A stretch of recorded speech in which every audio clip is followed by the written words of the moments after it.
निशा ने अपने जन्मदिन के अवसर पर हम सबके लिए बढ़िया लंच तैयार किया।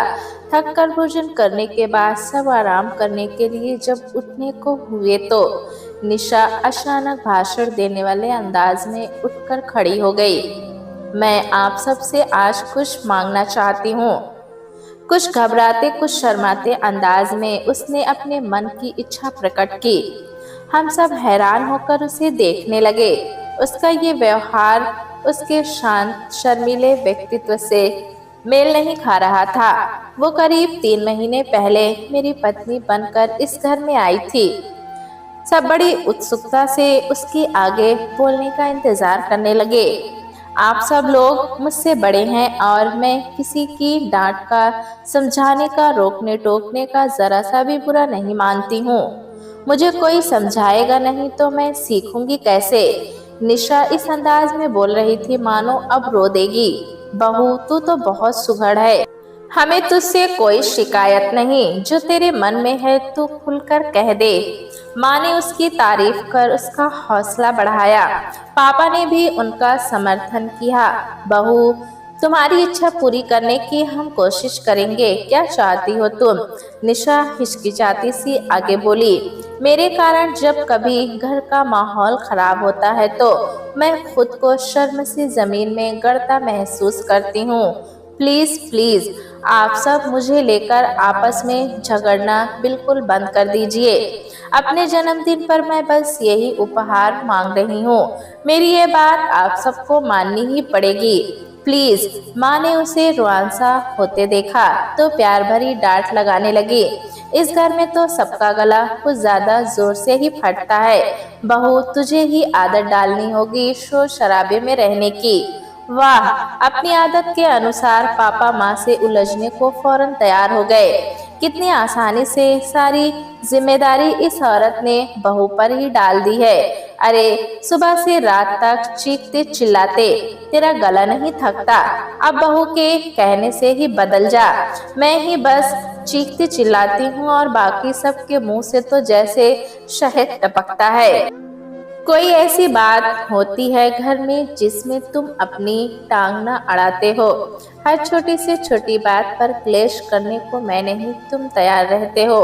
माँ ने फौरन आक्रामक रूप अपना लिया। तेरी जबान बंद करने का बस यही इलाज है कि 2 से 4 करारे तमाचे। गुस्से से भरकर मैंने कहा, कहाँ की बात कहाँ पहुँचा देते हैं आप दोनों। इस घर की सुख शांति भंग करने के लिए आप दोनों बराबर के जिम्मेदार हैं। मनोज भैया, आप भी चुप नहीं रह सकते हो। शिखा भी झगड़े में कूद पड़ी। इन दोनों को समझाना बेकार है। आप भाभी को ही समझाओ कि इनकी कड़वी बात को नजरअंदाज करे। हम दोनों के बोलते ही मम्मी और पापा अपना झगड़ा भूल गए। उनका गुस्सा हम पर निकलने लगा। मैं तो 2 से 4 जली कटी बातें सुनकर चुप हो गया, पर शिखा उनसे उलझी रही और झगड़ा बढ़ता ही गया। हमारे घर में अक्सर ऐसा ही होता है। आपस में उलझने को हम सभी तैयार रहते हैं। चीखना चिल्लाना सबकी आदत है। मूल मुद्दे को भुलाकर लड़ने झगड़ने में सब लग जाते हैं। अचानक निशा की आंखों से बहकर मोटे मोटे आंसू उसके गालों पर लुढ़क आए थे। सबको अपनी तरफ देखते पाकर वो हाथों में मुंह छिपाकर रो पड़ी। माँ और शिखा उसे चुप कराने लगी। करीब 5 मिनट रोने के बाद निशा ने सिसकियों के बीच अपने दिल का दर्द हमें बताया। जैसे आज झगड़ा शुरू हुआ ऐसे ही हमेशा शुरू हो जाता है। मेरी बात किसी ने भी नहीं सुनी। क्या आप सब मेरी एक छोटी सी इच्छा भी पूरी नहीं कर सकते? मेरी खुशी के लिए मेरे जन्मदिन पर एक छोटा सा वचन नहीं दे सकते? हम सभी ने फटाफट उसे वचन दे दिया कि उसकी इच्छा जरूर पूरी करने का दिल से प्रयास करेंगे। उसका आंसू बहाना किसी को भी अच्छा नहीं लग रहा था। निशा ने आखिरकार अपनी मांग हमें बता दी। घर का हर काम करके मुझे खुशी मिलती है। मेरा कोई हाथ बटाए वो बहुत अच्छी बात होगी, लेकिन कोई किसी दूसरे को मेरा हाथ बटाने को कहे, सारा काम उसे करने को आदेश दे, ये बात मेरे दिल को दुखाती है। मैं सबसे ये वचन लेना चाहती हूँ कि कोई किसी दूसरे को मेरा हाथ बटाने को नहीं कहेगा। ये बात खामखा झगड़े का कारण बन जाती है। जिसे मेरी हेल्प करनी हो खुद करे, किसी और को भला बुरा कहना आप सबको बंद करना होगा। आप सबको मेरी सौगंध, जो आगे कोई किसी से कभी मेरे कारण उलझे। निशा को खुश करने के लिए हम सभी ने फौरन उसे ऐसा वचन दे डाला। वो खुशी खुशी रसोई संभालने चली गई। उस वक्त किसी को जरा भी एहसास नहीं हुआ कि निशा को दिया गया वचन आगे क्या गुल खिलाने वाला था। कुछ देर बाद पापा ने रसोई के सामने से गुजरते हुए देखा कि निशा अकेली ढेर सारे बर्तन मांजने में लगी हुई थी। शिखा, वो जोर से चिल्लाए, रसोई में आकर बहू के साथ बर्तन क्यों नहीं?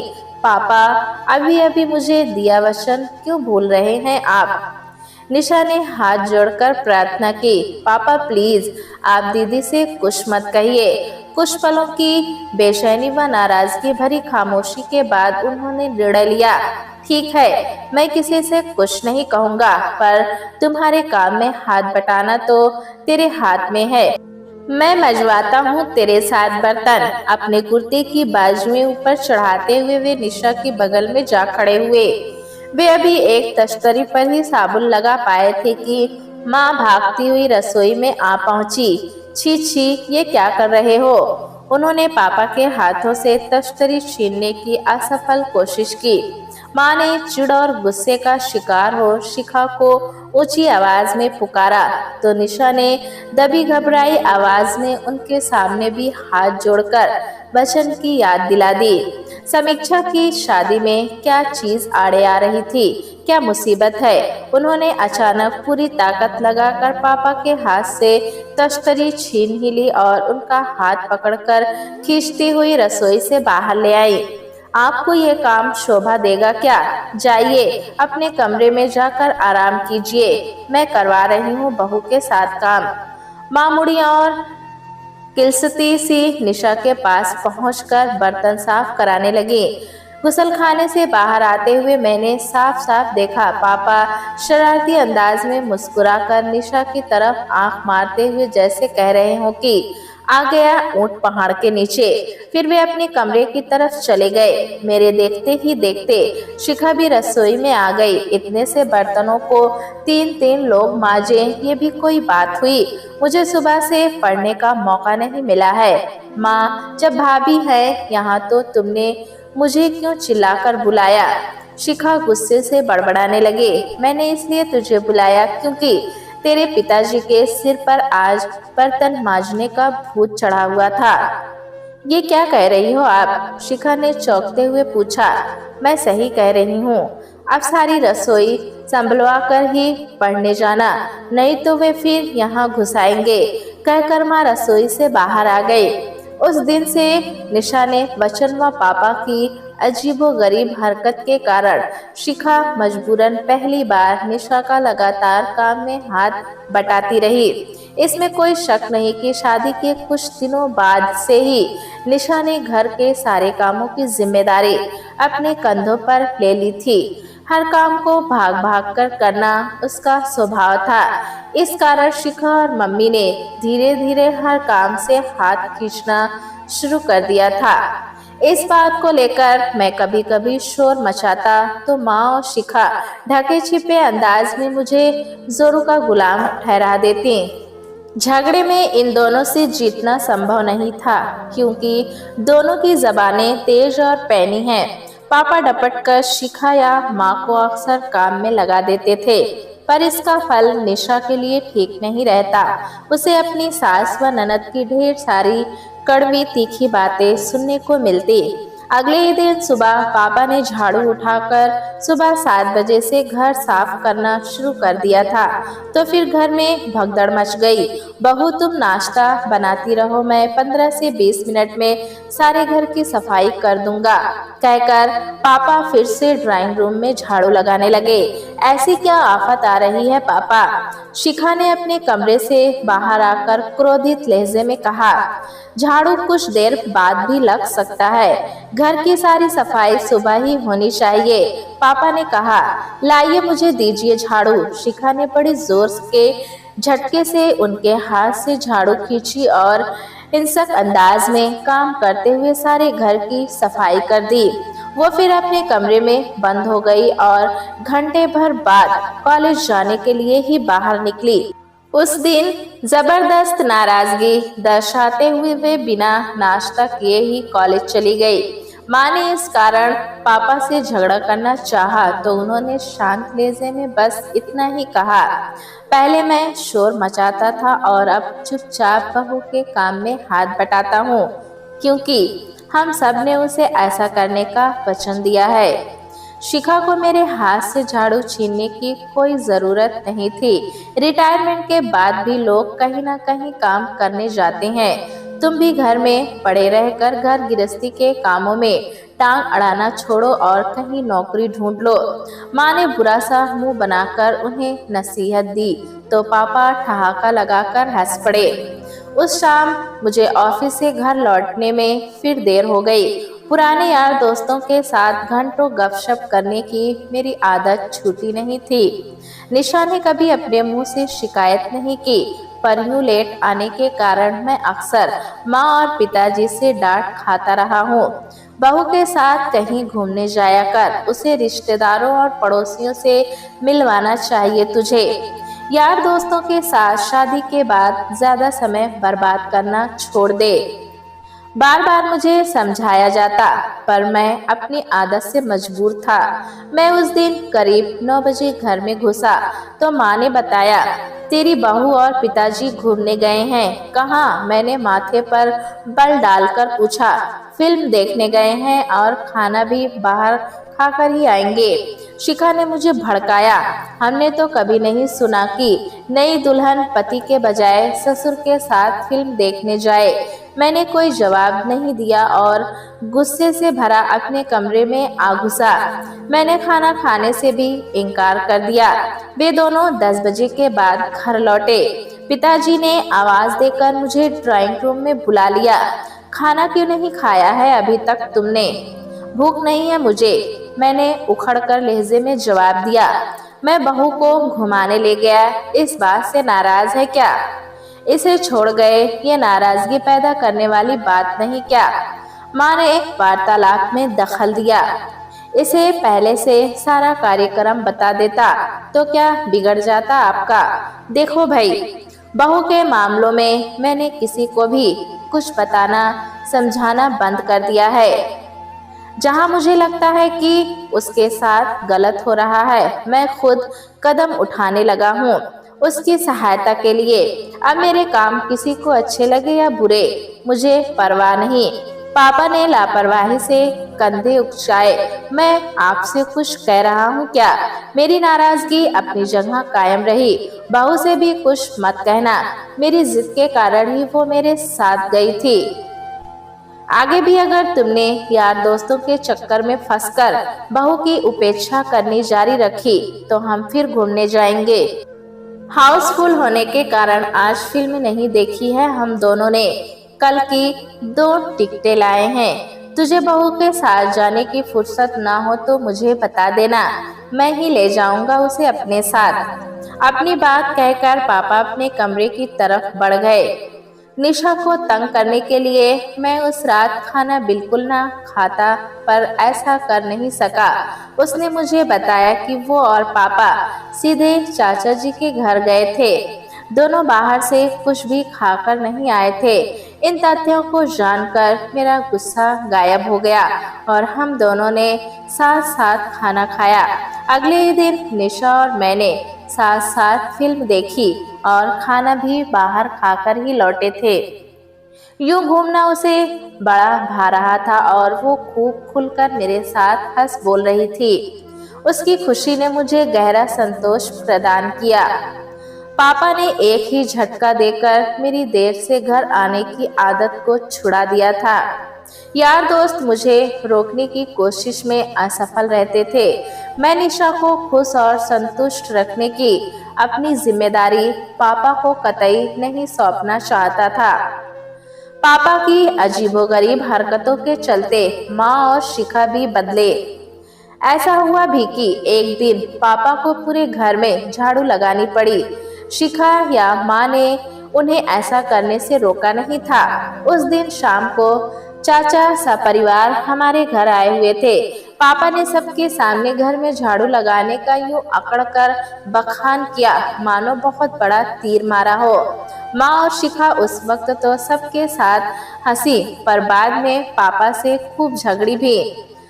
जो सच है उसे क्यों छिपाना। पापा बड़े भोले बन गए। तुम लोगों को मेरा कहना बुरा लगा, ये तुम दोनों की प्रॉब्लम है। मैं तो बहू का कैसे भी काम में हाथ बटाने से कभी नहीं हिचकिचाऊंगा। बुढ़ापे में तुम्हारा दिमाग सठिया गया है। माँ ने चिढ़कर ये बात कही तो पापा का ठहाका पूरे घर में गूंजा और हम सब भी मुस्कुराने लगे। इसमें कोई शक नहीं कि पापा के कारण निशा की दिनचर्या बहुत व्यवस्थित हो गई थी। वो बहुत बुरी तरह से थकती नहीं थी। मेरी ये शिकायत भी दूर हो गई थी कि उसे घर में मेरे पास बैठने का वक्त नहीं मिलता था।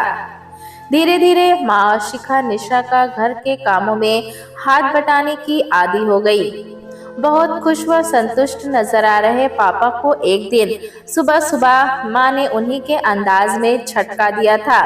माँ सुबह सुबह रजाई से निकलकर बाहर जाने को तैयार होने लगे तो पापा ने चौंक कर उनसे पूछा, इस वक्त कहाँ जा रही हो? दूध लाने, ताजी सब्जियां भी ले आऊंगी मंडी से। माँ ने नाटकीय उत्साह दिखाते हुए जवाब दिया। दूध लाने का काम तुम्हारे बेटे का है और सब्जियां लाने का काम तुम कुछ देर बाद कर लेना। ये दोनों जिम्मेदारियां मैंने अब अपने कंधों पर ले ली है। बेकार की बात मत करो।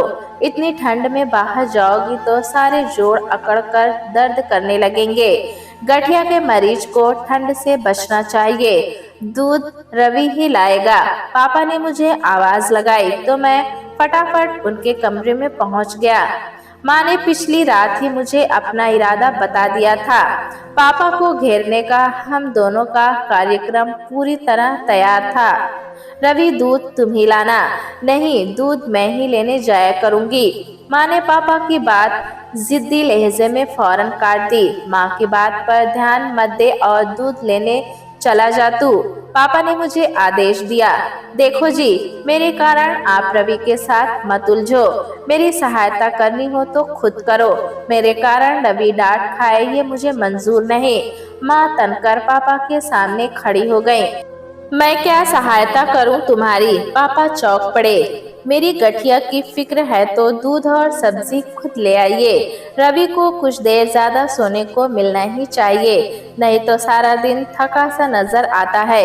हाँ, आपको नींद प्यारी है तो लेटे रहो और मुझे अपना काम करने दो। रवि तू जाकर आराम कर। माँ ने गरम मोजे पहनने शुरू कर दिए। पापा अपने ही जाल में फंस गए। माँ मुझे लेकर वही दलील दे रही थी जो पापा निशा को लेकर देते थे। जैसे निशा ने अपने कारण किसी अन्य से न झगड़ने का वचन हम सबसे लिया था, कुछ वैसे ही बात माँ अब पापा से कर रही थी। तुम कहीं नहीं जा रही हो। पापा ने झटके से रजाई एक तरफ फेंकते हुए क्रोधित लहजे में कहा। मेरा आराम तुम्हारी आंखों में चुभता है तो मैं ही दूध लाने जाता हूँ। ये काम आपको ही करना चाहिए। इससे मोटापा, शुगर और बीपी ये तीनों ही कम रहेंगे। माँ ने मुझे देखकर आंख मारी और फिर से रजाई में घुसने को कपड़े बदलने लगी। सुजाता को आखिर कैसे हुआ सौंदर्य बोध। पापा बड़बड़ाते हुए गुसल खाने में घुस गए और मैं अपने कमरे की तरफ चल पड़ा। वैसे एक बात मेरी समझ में उसी समय आई। माँ ने जिस अंदाज में मेरी तरफ देखते हुए आंख मारी थी, वैसे ही मैंने पापा को निशा के जन्मदिन पर करते देखा था। यानी कि बहू और ससुर के बीच वैसी ही मिली भगत चल रही थी जैसी माँ और मेरे बीच पापा को फांसने के लिए चली थी। पापा के कारण निशा के ऊपर से गृह कार्यों का बोझ कम हो गया था और अब माँ के कारण पापा का सवेरे सैर को जाना शुरू होने वाला था। इस कारण उनका स्वास्थ्य बेहतर रहेगा, इसमें कोई शक नहीं था। अपने मन की बात को किसी के सामने निशा के भी नहीं जाहिर न करने का फैसला मन ही मन करते हुए मैं भी रजाई में कुछ देर और नींद का आनंद लेने के लिए खुशी खुशी घुस गया था। प्यारे दोस्तों, कहानी कैसी लगी हमें कमेंट में ज़रूर बताएं। चैनल पे नए हैं तो एक लाइक और सब्सक्राइब करना ना भूलें।